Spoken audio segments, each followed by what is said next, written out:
Sophie a réfléchi pendant 1 an avant de prendre ce train pour la Belgique. Elle a 36 ans, un copain depuis quelques mois, un travail. Elle sait qu'un jour, elle voudra un enfant, mais elle estime que ce n'est pas encore le moment. Attention à la fermeture automatique des portes. J'ai débuté un nouveau métier il y a même pas 2 ans. Donc, je suis toute jeune infirmière, malgré mon âge. Et j'ai pour l'instant pas envie de faire une parenthèse dans ma carrière. Mais plus elle vieillit, plus elle prend le risque de ne plus pouvoir tomber enceinte. Alors elle a décidé de se rendre en Belgique. Car ici, on lui propose une solution, encore illégale en France, pour ralentir l'horloge biologique. Elle a rendez-vous dans cet hôpital de Bruxelles. Je vous en prie. Merci. L'infirmière qui la reçoit va lui présenter un traitement qui permet de conserver intacts ses ovocytes, ses ovules, Ça va, tout va bien? Tout va bien. en les congelant. Vous pouvez regarder là Elle aussi. pourra ainsi les utiliser dans quelques années, quand elle voudra un enfant. Donc, le but du traitement, c'est effectivement de vous stimuler. Donc, vous allez devoir prendre des injections pendant une bonne douzaine de jours pour faire mûrir les ovocytes. Oui. Une fois que les ovocytes sont bien mûrs, on les ponctionne, on les congèle et on les congèle pour vous pour une période de 10 ans. D'accord. Le protocole n'a rien d'une partie de plaisir. Plusieurs échographies et prises de sang et des injections à se faire soi-même Donc, vous mettez tous les jours. Et puis vous piquez et vous injectez. Et quand on stimule, oui, ça devient des bonnes boules. Hein. Oui, c'est ça. Donc En fait, c'est à vous ça allez, que vous allez vous sentir un peu oppressé. Hein. Ça ballonne fameusement. D'accord. Un traitement lourd et payant. 2 500 € non remboursés par la sécurité sociale que Sophie va emprunter à sa maman. Je suis désolée de le dire comme ça, mais c'est un peu comme un placement, en fait. Ça coûte cher, c'est contraignant, mais pour moi, c'est une garantie de pouvoir être mère un jour où je sais que j'en aurai l'envie. Il vaut mieux prendre cette décision-là qu'arriver à un certain âge et puis voir effectivement qu'on n'a plus la quantité et la qualité d'ovocytes nécessaires pour aboutir à une grossesse. Chez la femme, la fertilité dégringole à partir de l'âge de 35-36 ans. À partir de 40 ans, le pourcentage de grossesse est vraiment réduit à entre 5 et 10%. Ça va? Ça va aller. Sophie commencera le traitement le mois prochain. S'il fonctionne, elle pourra repousser l'âge auquel elle deviendra mère jusqu'à 46 ans. Mais elle s'est posé une autre limite. Je me suis fixée, oui, 40 ans à peu près. Mais c'est toujours pareil. Je pense qu'arriver à 40 ans, si c'est toujours pas fait, je serais capable de décaler la limite. Mais pour l'instant, c'est un peu la limite que je me donne, ouais. Bon, que mon fils ait son bac ou ma fille ait son bac quand j'aurai la soixantaine, c'est quand même un peu étrange. Même si ça se fait de plus en plus, même si ça se voit de plus en plus. Mais ouais, je l'assume. Je l'assume. Il y en a qui disent que tout ça finalement est un peu égoïste, que c'est la femme toute puissante qui décide quand, comment elle va avoir son enfant. Je vois pas en quelle mesure c'est gênant, je vois pas en quelle mesure c'est contre nature. Enfin, ça reste mes ovocytes, c'est juste moi qui vais décider quand les employer. De retour à Paris, elle va retrouver Mika, son copain rencontré il y a 10 mois. Ils vivent encore séparément. Coucou. Ça va? Oui. Et toi? C'est bien passé? Ouais. Avant de se rendre en Belgique, elle lui a demandé son avis, mais seulement à titre consultatif. Mika a approuvé, et aujourd'hui, cela commence à devenir bien plus concret. Je vais avoir des bidules qui vont pousser dans mon ventre, enfin des ovocytes. Non, mais ça va pas te...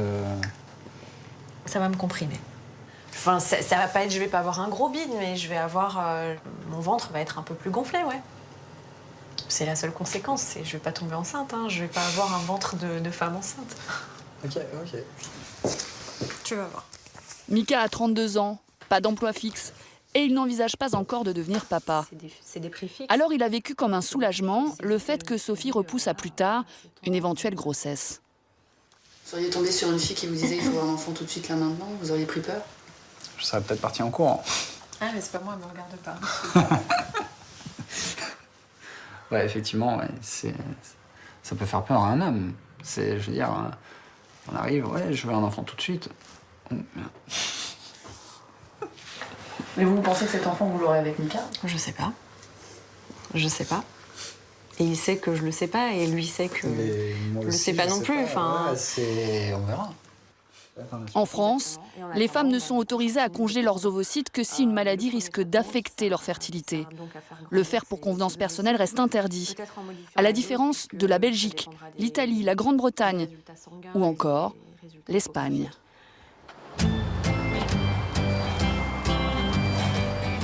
C'est la destination favorite des patientes françaises, en raison de ses nombreuses cliniques spécialisées dans le traitement de l'infertilité. Cécile Gallo travaille à Valence comme gynécologue dans l'un des plus gros groupes d'Europe. Ici, l'année dernière, 300 patientes sont venues mettre de côté leurs propres ovules. Cécile est française, ça tombe bien. C'est la nationalité de plus de 10% des patientes de la clinique. Tout est fait pour les accueillir dans leur langue, ça c'est clair, pour qu'il n'y ait pas en plus l'obstacle de la langue. Donc vous parlez français, mais... Donc je parle français et les personnes qui travaillent avec moi, qui s'occupent des patients français, parlent toutes français aussi. Bonjour. Aujourd'hui, elle doit prélever les ovocytes d'Anna, une Bretonne de 36 ans, célibataire. Elle a souhaité rester anonyme car programmer sa grossesse reste controversé en France. Il y aura des petites douleurs après ou pas? Alors il peut y avoir des petites douleurs, pas des douleurs importantes. Ça dure 10-15 minutes et après vous restez à peu près 2 heures dans la chambre et vous allez vous sentir bien très vite. Si tout se passe bien, Anna retrouvera sa chambre d'hôtel dès ce soir. Ici, l'opération se pratique sous anesthésie générale. Ok, alors on y va. Donc vous allez voir l'aiguille apparaître à ce niveau-là. La gynécologue va aspirer le liquide dans lequel sont contenus les ovocytes. Au-delà de 35 ans, le nombre obtenu après stimulation diminue drastiquement. On conseille quand même d'accumuler une quinzaine d'ovocytes pour considérer qu'on est dans de bonnes conditions pour ensuite avoir un enfant. Donc ça se passe très bien pour l'instant, mais on va attendre de savoir combien on en a. C'est vraiment étape par étape. Au fur et à mesure, le liquide ponctionné est transmis au laboratoire, juste à côté de la salle d'opération. Tube. En temps réel, les biologistes isolent les ovocytes matures, les seuls à pouvoir être fécondés. Une opération minutieuse, car ils mesurent 0,12 mm. Au milieu de l'image, vous pouvez voir un point noir. C'est l'ovocyte. Si Anna n'a pas suffisamment d'ovocytes matures, elle pourra recommencer la stimulation pour une deuxième ponction, évidemment payante, dans 1 mois minimum. Ça va? Tout va bien? On a terminé? Tout s'est bien passé? Je ne sais pas encore combien on a eu d'ovocytes, je vais leur demander tout de suite. ¿Cuántos maduros han salido? 17 ovocytes matures. 17 maduros, vale, muy bien, perfecto. Donc c'est bien, ça veut dire que sur les 17 ovocytes qu'on a obtenus, ils sont tous matures. Donc ce qui est super. C'est rare, Ce qui est assez rare. Au bout du microscope, de quoi permettre à Anna de devenir maman quand elle le souhaitera.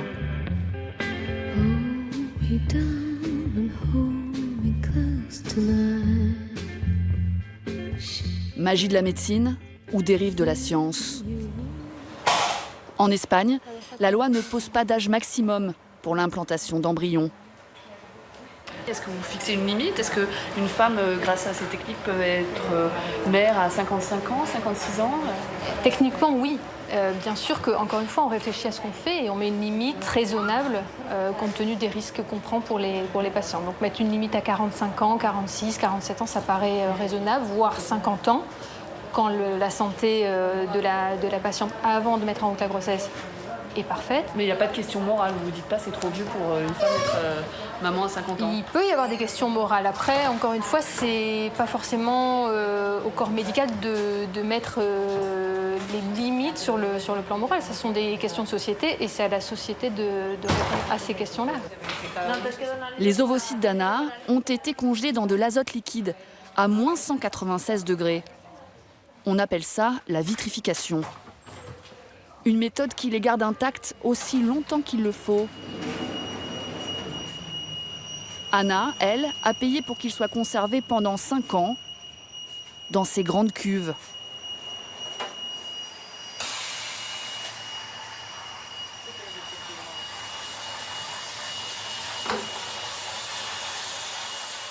Quant aux tubes qui contiennent les ovocytes, aucun risque de les confondre. Tous sont soigneusement identifiés, numérotés, classés. Vous savez combien il y a de bébés potentiels? Non, je ne sais pas, mais il y en a des milliers.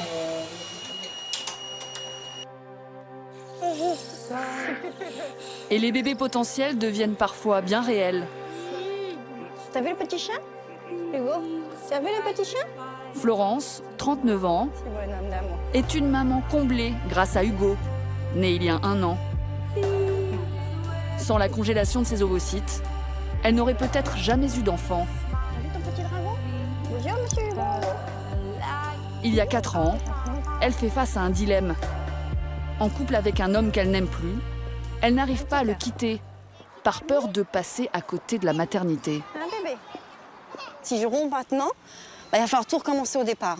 Et puis, plus l'âge passe, plus on est dans cette crainte d'effectivement que le temps après, que ce soit trop tard pour avoir un enfant, le temps après de rencontrer une nouvelle personne, de refaire sa vie, de se rendre compte que ça fonctionne bien, les hommes sont plus craintifs au niveau de la paternité et toujours ils ont besoin de plus de temps peut-être pour se décider. Ils n'ont pas cette pression du temps en fait.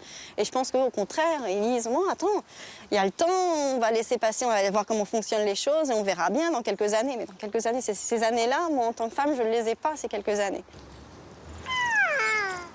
Le fait d'avoir vitrifié mes ovules à l'âge de 35 ans, ça m'a libérée complètement de toute cette pression que je pouvais avoir, de l'horloge biologique justement, et de tout qui guide nos choix dans notre vie quotidienne en tant que femme en fait.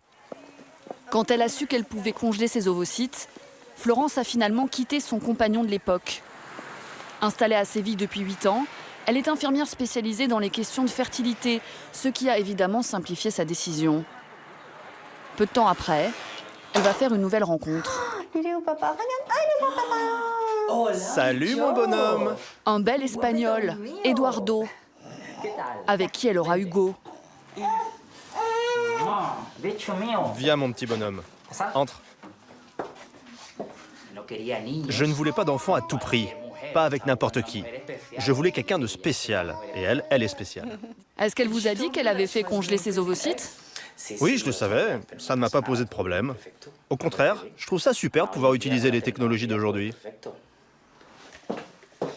Florence et Eduardo ont d'abord essayé d'avoir un enfant naturellement, en vain. C'est grâce aux ovocytes congelés et une fécondation in vitro qu'Hugo a été conçu. La bougie d'anniversaire, la première. C'est un rêve devenu réalité. Je suis en couple avec un homme que j'aime et j'ai un enfant et je suis la plus heureuse du monde. Yeah. Cumpleaños feliz. Il reste encore 3 ovules congelés à la clinique. Florence envisage de les utiliser l'année prochaine pour donner à Hugo un petit frère ou une petite sœur. Elle aura alors 40 ans. On va souffler la bougie? Mais en matière de fertilité, le résultat n'est jamais garanti à 100%.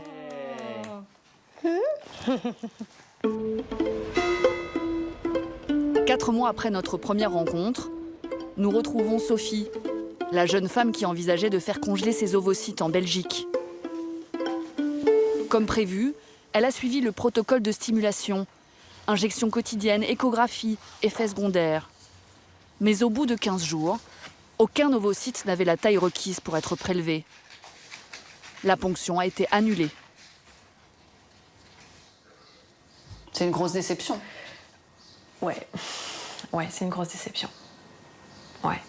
Je regrette de ne pas l'avoir fait plus tôt. Quand j'étais plus jeune, quand j'aurais été probablement plus à même de me remettre de ça et de recommencer une nouvelle stimulation si ça avait été nécessaire. Je pense que voilà, on n'est pas suffisamment informé, on n'est pas suffisamment au courant tout simplement de la détérioration de notre corps en fait et de cette réserve ovarienne qui qui s'assèche comme un puits, en fait, et on ne le sait même pas, en fait. On le sait même pas. Sophie a décidé qu'elle ne ferait qu'une seule nouvelle tentative. Elle se laisse une dernière chance de mettre de côté pour plus tard un petit bout d'elle-même. C'est ce qui va permettre, si tu veux, de contrôler... Je crois qu'il faut que je branche l'ordinateur. Je suis pas sûre qu'il reste encore beaucoup de batterie. Salut! How are you? Pour prendre des nouvelles des bébés qu'ils attendent, Émilie et Emmanuel appellent les États-Unis, où vit Jennifer, la mère porteuse qu'ils ont engagée. Do you feel a little better? Oui, je n'ai rien fait depuis 2 jours. That's it. Oh, c'est super mignon. Trop mignon. That's just so cute, yes. And the other one. So she did 7 months, like that. Yes. Could you please show us your belly? Do you agree? Et si vous voulez voir son ventre. Ah, il faut que je l'aide. C'est dur pour elle de se lever. Oh, yes. So perfect. So big. Bébé A est juste là et l'autre bouge partout là. We're sending you lots of hugs and kisses. Bye. Bye. Au revoir. Émilie est professeure de français. Emmanuel, son mari, est agriculteur. Jamais ce couple n'avait envisagé avoir recours à la GPA. Jusqu'à un accident tragique, il y a 3 ans. Émilie attend alors son 2e petit garçon. Enceinte de 8 mois, elle est victime d'un accident de voiture à 300 mètres de chez elle. Son bébé meurt sur le coup. Grièvement blessée, elle doit subir une ablation de l'utérus.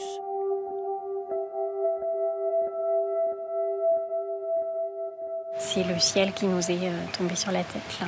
On a dû faire le deuil de ce petit être qu'on a perdu alors qu'on l'aimait, qu'on l'attendait. On a dû faire moi, j'ai dû faire le deuil de pouvoir porter un nouvel enfant. Et l'État français nous impose un triple deuil qui est celui de ne plus avoir d'enfant en interdisant la GPA. Allez, vas-y. Découragés par des délais d'adoption trop longs, ils se tournent vers la GPA, la gestation pour autrui. Une pratique illégale en France, mais autorisée dans plusieurs pays. L'Inde, l'Ukraine ou encore le Canada. Le couple choisit les États-Unis, où le protocole serait, selon eux, mieux encadré et surtout plus éthique. Avec l'aide d'une agence spécialisée, ils sélectionnent Jennifer Jennings, 32 ans, déjà mère de 3 enfants. En juillet 2017, le couple part aux États-Unis pour concevoir les embryons à partir des ovocytes d'Émilie et des spermatozoïdes d'Emmanuel. L'implantation dans l'utérus de Jennifer a lieu 8 mois plus tard, en mars 2018. Celle-ci, c'était l'image, c'était la révélation que les 2 embryons qui avaient été implantés, s'étaient développés. Je crois que c'est la plus belle des images. À quoi ressemble son ventre. Donc elle nous envoie. Donc voilà, là on voit la progression.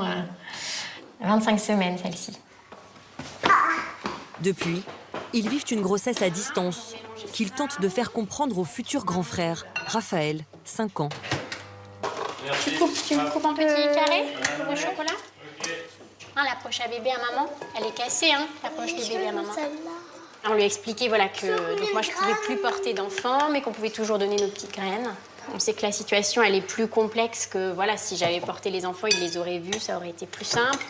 Après je pense que en lui montrant des photos pour que il puisse se projeter. On le fait par exemple de lui montrer les petits habits que tricote mamie, etc. C'est une manière aussi de lui montrer qu'on se prépare à l'arrivée de ces bébés là. Voilà. Mimi, tu vas être grand frère, Non mais maman elle a déjà mis le beurre. Émilie, elle, parvient à se projeter grâce aux vidéos envoyées par Jennifer. Comme ce jour où elle annonce en direct le sexe des bébés. C'est une fille! Une fille! Bébé A est une fille! Et bébé B? Bébé B? Vous êtes prêts? Une autre fille! Bébé B est une fille! 2 magnifiques petites filles. On est si contents. Pour porter ses jumelles, le couple va verser 30 000 $ à la mère porteuse. C'est bon, tu finis? Allez. Et où le papy, là? T'as fait le café?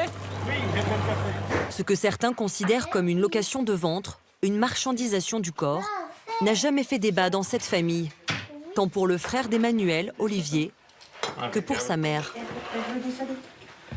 Moi, j'ai dit oui du premier coup. Pourquoi? Parce qu'ils étaient trop malheureux, alors. Que voulez-vous? Pour moi, il n'y a aucun sujet là-dessus. Enfin, c'est médical, c'est pas... Voilà. Il n'y a pas de raison que... Pour moi, je comprends pas, dans leur cas, je comprends pas cette polémique. Pour moi, il n'y a pas de polémique. Ça devrait être... C'est une évidence. Après, l'histoire de la GPA, de l'encadrement de la GPA, certes, ça doit être encadré. Ça, c'est sûr. Tout ne doit pas être fait. Mais c'est pas de marchandisation du tout. Quand on voit le parcours du combattant, que ce soit pour la mère porteuse ou pour le couple qui désire un enfant, la mère porteuse, elle fait pas ça que pour l'argent. Elle est rémunérée, certes, mais il faut qu'elle ait une volonté, il faut qu'elle ait envie de donner, il faut qu'elle soit généreuse.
Aux États-Unis, Il n'y a pas d'assurance maladie.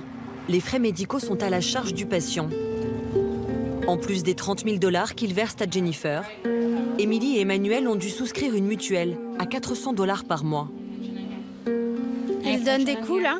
Cela permet à la mère porteuse de consulter un chiropracteur 2 fois par semaine, qui optimise la place des bébés dans son ventre et l'aide à supporter leur poids. C'est tendu, là? Un petit peu. Des deux côtés? Non, d'un seul côté. C'est un immense sacrifice pour elle. Elle sacrifie son corps, sa famille, ses amis, son travail. Et elle le fait pour quelqu'un d'autre. Je pense que ça en dit long sur elle. Elle n'a jamais porté de jumeaux, même si elle est déjà mère de famille nombreuse. Porter un enfant pour autrui, c'est un cadeau que peu de gens peuvent faire. Un cadeau, certes, mais très encadré par la loi américaine. En tant que mère porteuse, je garde tous les papiers dans ce classeur. Vous allez voir, c'est toute une procédure. Jennifer a été sélectionnée par une agence de mères porteuses et a passé des expertises psychologiques, puis une batterie de tests médicaux. La première chose que j'ai dû faire, c'est de faire des examens pour être sûre que la fécondation in vitro pouvait marcher et que je pouvais recevoir les embryons créés et qu'ils pourraient se développer. Et ensuite, j'ai signé un contrat. Dans ce contrat d'une centaine de pages, tout est écrit noir sur blanc. De l'interdiction pour Jennifer de voyager hors de Floride après le 7e mois, jusqu'à la présence des parents biologiques à l'accouchement, en passant bien sûr par le montant de la rémunération de la mère porteuse. Le contrat utilise le terme de compensation. D'ailleurs, Jennifer se défend d'être motivée par l'argent. On a déjà des économies, on a des boulots. On ne fait pas ça pour l'argent. Donc ce qu'on va toucher, on le mettra de côté pour les enfants. Ce qui m'a décidée à être mère porteuse, c'est qu'il y a tellement de gens qui se battent contre des problèmes d'infertilité. Peut-être qu'il leur est arrivé un accident, que les femmes ne pouvaient plus porter d'enfants. Quand je vois mes enfants et maintenant mes 3 belles-filles, la joie qu'ils nous donnent, je me suis dit que je devais le faire pour d'autres.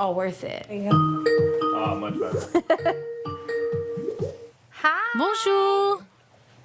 Alors comment ça va? En plus des textos quotidiens, les couples se parlent 1 à 2 fois par semaine. Tout va bien pour les bébés. Oh yes, fantastic. That's such a good news. Yes.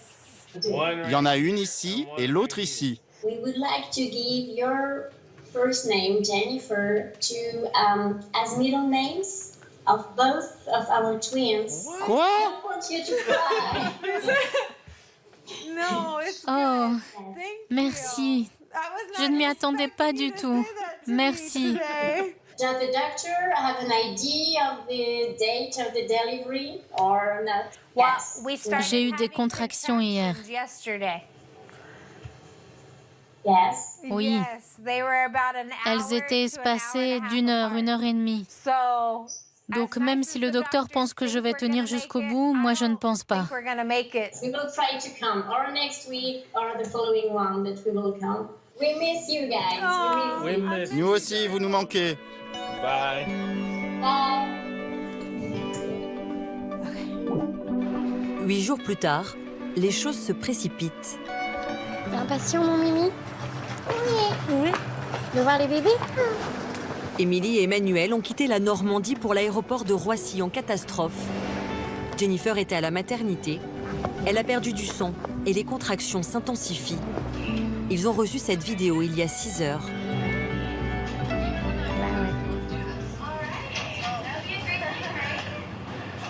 On vous attend, à très vite. Là, on est dans l'attente. On espère que on va avoir des nouvelles avant le départ, avant le décollage de l'avion. Parce que on n'est pas sûr d'avoir trop de nouvelles pendant le vol. Donc, c'est le stress au maximum là.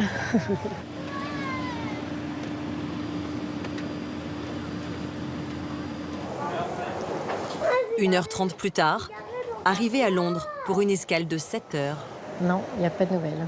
C'était un WhatsApp, mais c'était pas Jennifer.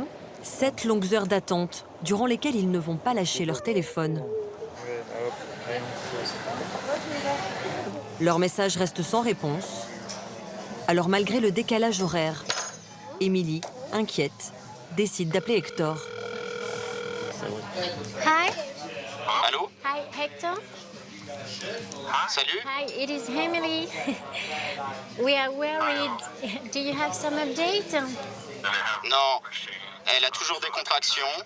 Elle est sous monitoring. Okay. So we have to be patient again? I imagine? Ouais. Yes, okay. Bye-bye, Hector. See you very soon. Bye. Au revoir. Bon.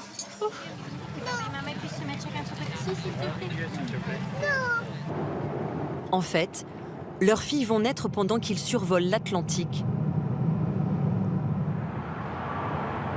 Ils n'apprendront la nouvelle qu'à leur arrivée à Tampa, où Hector les attend devant l'hôpital. C'est pour toi, tu vas aller voir les bébés? Bonsoir. Comment ça va? Oh, no. Non, il n'y a pas de quoi. Thank you, Hector. It's been so wonderful. Non, il n'y a vraiment pas de quoi. Problem. Bonjour. Bonjour. Hector. We're so excited. On est si contents pour vous. Yes. Vous avez fait un bon vol, tout s'est bien passé? Yes.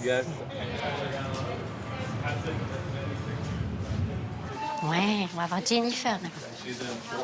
La mère porteuse a accouché par voie basse. C'est bon.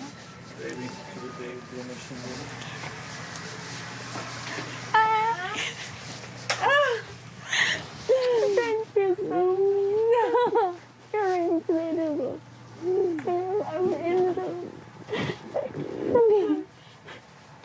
Tu n'as pas à me remercier. Oh, you did a fantastic job. No, you're incredible. Thank you. I thought we could have been here. We're so happy to see you. Salut. Il n'y a pas de quoi. Bonjour toi. Un bisou? Un gros bisou. Oh, thank you. Thank you. Si, on va aller les voir. On va aller voir tout de suite. Si, ça y est, ils sont sortis de son ventre. C'est pour ça qu'on a dit merci. Ils sont sortis de son ventre. Parce qu'elles sont nées avec 1 mois et demi d'avance, Tu veux venir sur mes genoux? les jumelles ont été placées en couveuse, chacune dans une chambre. Voilà maman, papa et le grand frère. Le couple découvre l'aîné, Maëlle. C'est maman. C'est maman. Can we take a picture? Could we kiss? Oui, allez-y. Il est beau. Il est beau. Oui. Elle est si belle. Je suis tellement heureuse pour eux. And I took French in high school, but I can't say anything. Ici.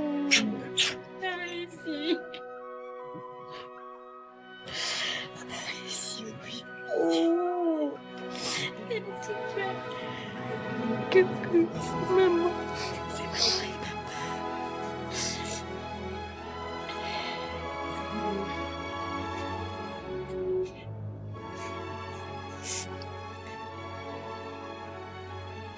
C'est ok. C'est papa. Maëlle est en bonne santé. Elle mesure 44 cm et pèse 2 kg 580.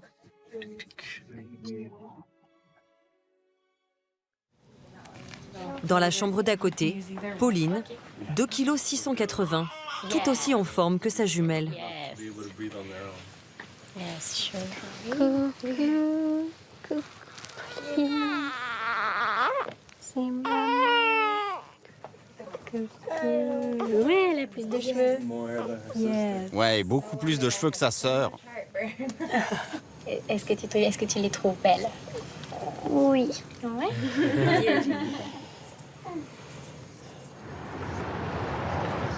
Dès le lendemain matin, c'est l'heure des présentations à la famille. Très bien.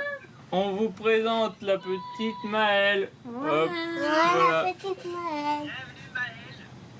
Voilà. Qui est en train de dormir. Allez, on vous emmène voir Pauline. Oui. C'est quelqu'un qui trou. Ah, d'accord. Mais elle dort, la puce. Ah oui, elle dort la puce, hein. Ah, tu dors, petite.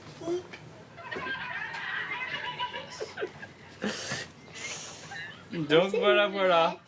Et Pauline est venue les pieds en premier. Mais oui, elle est venue les pieds en premier. Ils ne lui ont dit qu'après. Mais vous ressentez le même amour que quand vous avez accouché de Raphaël? Oui, Comment exactement. Pour moi, c'est exactement la même chose, même si effectivement je les ai pas portés. Je les ai désirés. Enfin, voilà, on les a tous les deux désirés, attendus. Voilà, en fait, avec la GPA, on est un peu dans la position du papa. Enfin, en tout cas, en tant que femme, on est exactement dans la même position. Et en fait, je pense que l'attachement, il se fait de manière différente, mais il se fait quoi, complètement. Moment symbolique pour Émilie et Emmanuel. Le sage-femme change le bracelet des jumelles. Cette fois, c'est leur nom de famille, Boulet, qui y figure. En Floride, la GPA est autorisée depuis 1983 et la procédure, très rodée. Bonjour. Après le changement des bracelets, une employée de l'état civil modifie l'acte de naissance des jumelles pour inscrire le nom des parents français. D'accord, celui-ci sera le premier prénom? For male, it is Maëlle, Léa, Jennifer. B-O-U-L-L-E. En signant ce document, Jennifer s'efface définitivement au profit d'Emmanuel et Émilie.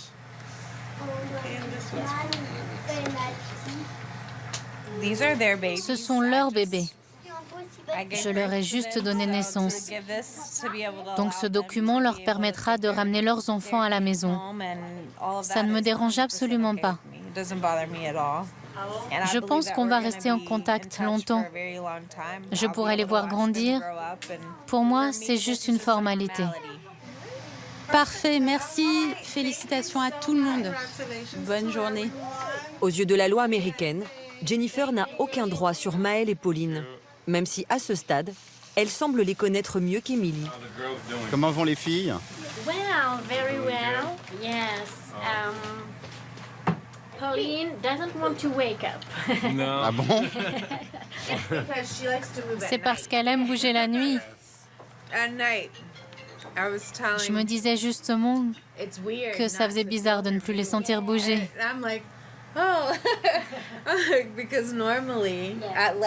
Normalement, à 10h, 10h30, elle devient très active chaque nuit. Donc, vous verrez sans doute ce soir, elle va se réveiller. Chaque année aux États-Unis, 5000 bébés naissent par GPA. Un business très lucratif pour les avocats, comme Robert Terenzio, celui engagé par Émilie et Emmanuel. Bonjour. Il a rédigé le contrat et fait toutes les démarches administratives. Montant de ses honoraires, plus de 6 000 €. Entre les frais pour la fécondation in vitro, la rémunération de l'agence, celle de la mère porteuse et la prise en charge médicale, le couple aura dépensé près de 150 000 €. Et l'addition grimpe encore.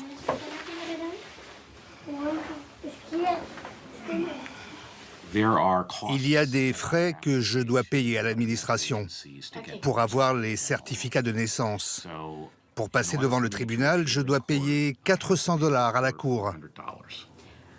$400 court order. Okay. Les certificats de naissance coûtent 30 $. 30 one birth certificate. Pour un, ouais. Il faut payer 165 $ par enfant pour les passeports.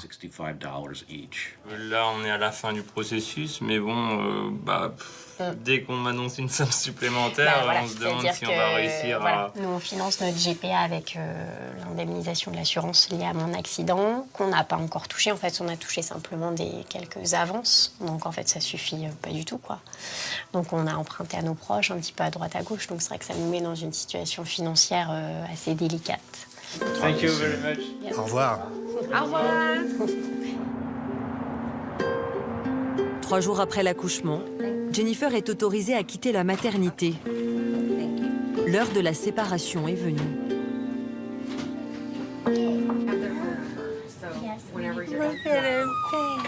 Regardez-moi ce beau visage. Elle est parfaite. Je peux la prendre? Jennifer n'a pas pris Maëlle dans ses bras depuis la naissance.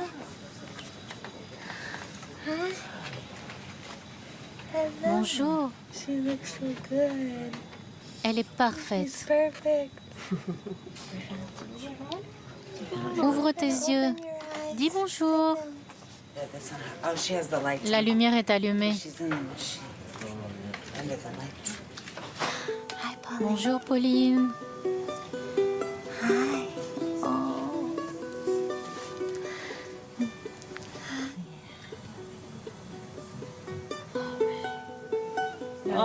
Vous n'êtes pas trop triste de les laisser? Non. Elles sont avec leur maman et avec leur papa. C'est là qu'elles doivent être. Je sais qu'elle n'est pas à moi, mais je l'ai portée sans y bouger. Je l'aime comme une tante.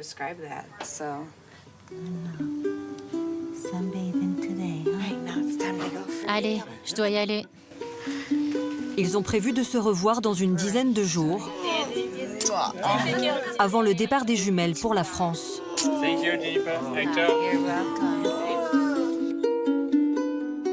Sa mission est terminée. Jennifer reprend le cours de sa vie.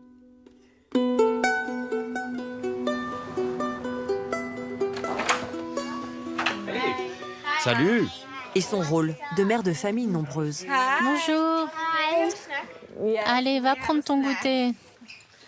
À peine rentrée de l'hôpital, elle reçoit de la visite. Ça y est, les bébés sont nés! Les parents sont contents? Il y a les parents d'Hector, ainsi que sa sœur.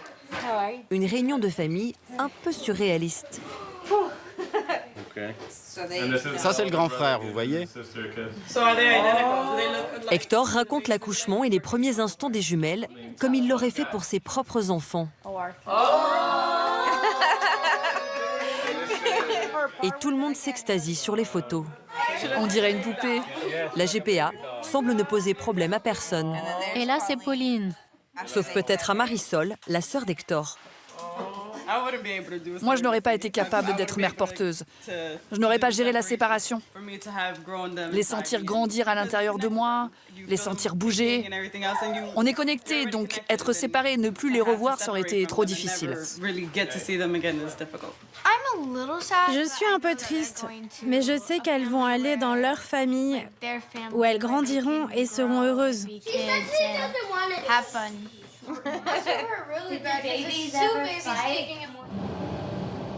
Le dernier acte de la GPA a lieu 10 jours après l'accouchement. L'avocat d'Emily et Emmanuel a rendez-vous devant le juge fédéral pour faire valider leur filiation.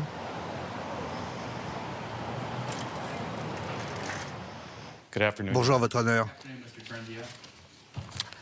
Votre Honneur, nous sommes avec la preuve établie par un généticien que mes clients sont bien les géniteurs des jumelles. Et vous trouverez l'accord de grossesse pour autrui signé par les deux parties, la mère porteuse étant représentée par un autre avocat. Le couple est bien marié? Oui, c'est bien un couple marié, absolument. Une simple formalité qui a duré moins de 2 minutes. Merci, je vous donne le jugement final que je viens de signer. Vous pouvez en faire des copies certifiées. Merci pour tout, Votre Honneur. Bonne fin de journée. Parce qu'elles sont nées aux États-Unis, les jumelles sont de fait américaines. Mais elles vont pouvoir obtenir aussi la nationalité française grâce au jugement. Est-ce que je pourrais avoir 5 copies de cette décision de la Cour? Et ce, même si la GPA est officiellement interdite en France.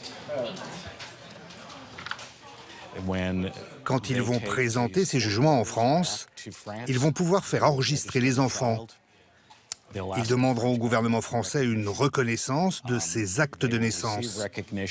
Et les enfants auront alors la double nationalité, américaine et française. Merci pour votre aide.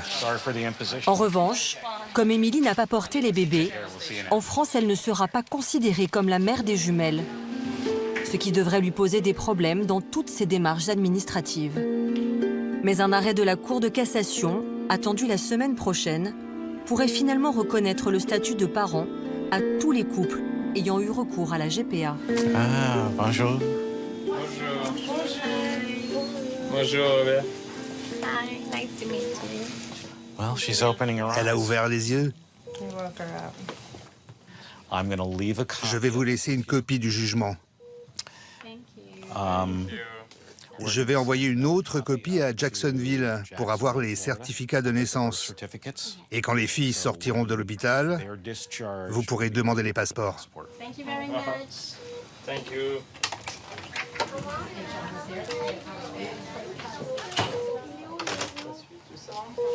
C'est la fin